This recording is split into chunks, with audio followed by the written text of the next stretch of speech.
Let's make baked pears with goat cheese and walnuts. Start by choosing ripe but firm pears.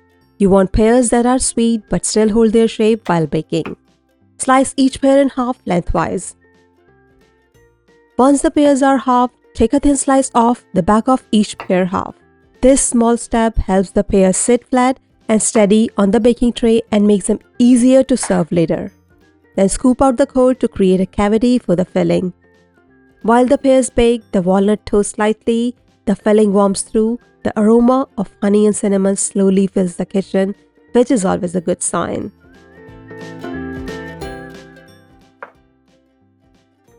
Now move on to the walnuts. Chop them finely rather than roughly so they blend evenly with the cheese. Finely chopped walnuts give a better texture and make sure every bite has a little crunch. If you prefer, you can also pulse them briefly in a blender to get a coarse powder.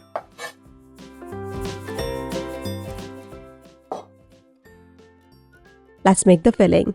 To make the filling, add soft Belgian goat cheese to a bowl, or any goat cheese you like.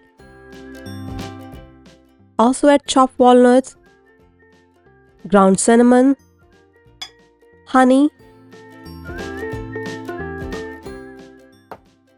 and just a small pinch of ground black pepper. The black pepper might seem unusual, but it balances the sweetness and adds depth without making the dessert spicy. Mix everything together until smooth and creamy. If the goat cheese feels firm or crumbly, let it sit at room temperature for a few minutes before mixing. This resting time helps the filling come together more smoothly.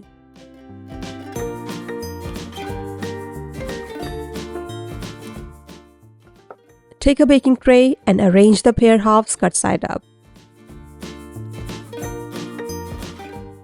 Spoon the filling generously into each cavity. Don't press it down too much.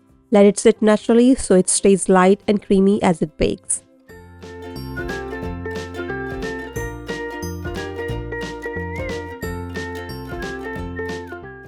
Once the pears are filled, lightly drizzle honey over the top. Follow with a small drizzle of olive oil. The olive oil helps the pears soften evenly and adds a subtle richness. Finish with a gentle sprinkle of ground cinnamon. Place the tray into the preheated oven at 180 degrees Celsius or 350 degrees Fahrenheit. Bake the pears for about 20 to 25 minutes. You're looking for pears that are tender, lightly caramelized around the edges, and still holding their shape. Once baked, remove the pears from the oven and let them rest for 1 to 2 minutes. This short resting time allows the filling to settle and makes the pears easier to handle. Serve the baked pears warm with a scoop of vanilla ice cream, whipped cream, or Greek yogurt on the side. The contrast between the warm soft pears and the cold ice cream makes this dessert especially satisfying. If you're serving at parties, drizzle a little extra honey over the pears just before serving. It adds shine and gives the dessert a more polished finish.